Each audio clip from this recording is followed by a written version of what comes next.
Good morning. We will pay attention to the notes that will accompany the balance sheet at the end of the year. It's always important to look at the financial year and determine exactly from which month to which month the year will go. The trial balance is at the end of June, and they say it's for the year ended 30 June 2016.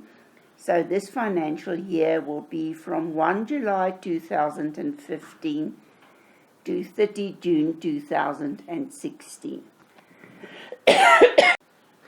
When we do the income statement, we will only look at the nominal accounts because income and expenses are taken to the income statement to determine the profit for the year.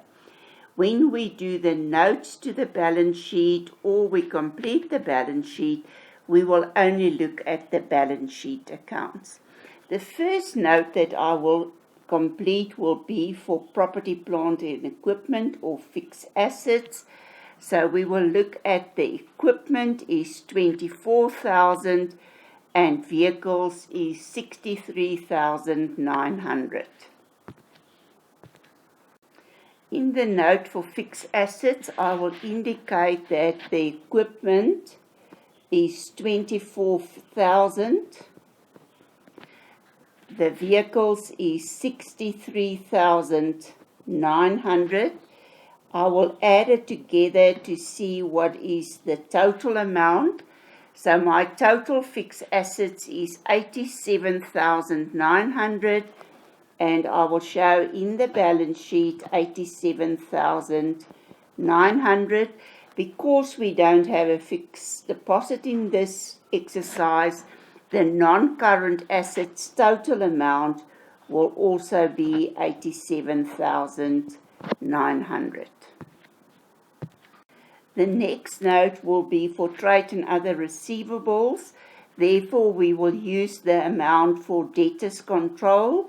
That is the people who owe money to the business that will pay the money in the future, that will cause an inflow of money to the business, 3,900. Trade and other receivable note, I will indicate that the debtors control is 3,900. So the total debtors, trade and other receivables will be 3,900. Inventory is 14,300. In the balance sheet under current assets, the inventory 14,300. The following note will be for cash and cash equivalents. So that's the money in the bank, petty cash or cash float that's available in the till. The amount in the bank is 1,600. The amount in petty cash is 400. So the total amount for cash and cash equivalents will be 2,000 rand.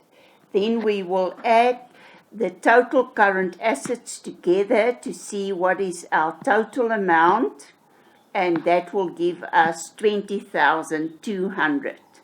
So the purpose of the notes is where we add more than one figure, we will show it in the note so that we can show where did we get this information from that we record in the balance sheet. So my first note for fixed assets or tangible assets will be note number 1. Trade and other receivables will be note number 2. We will add up the non-current assets and the current assets to determine the total assets. The difference between non-current assets and current assets is the non-current assets will remain the same for at least 12 months in the future. Current assets will change every day. Our loan is 20,000. So that will be a non-current liability.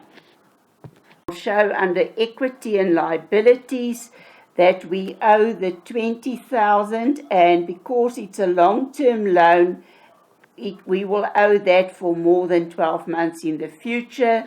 So my total non-current liabilities are 20,000. The creditors' control amount is 7,200. Creditors' control will be recorded under trade and other payables because it's money that we owe to other businesses that supplied goods to our business on credit that will cause an outflow of money in the future. Therefore, we will show under current liability 7,200, and this will be note number 4. We will now go and look at the owner's equity. The capital amount, according to the trial balance, is 79,980. The profit for the year is 3,720, and the drawings is 2,800.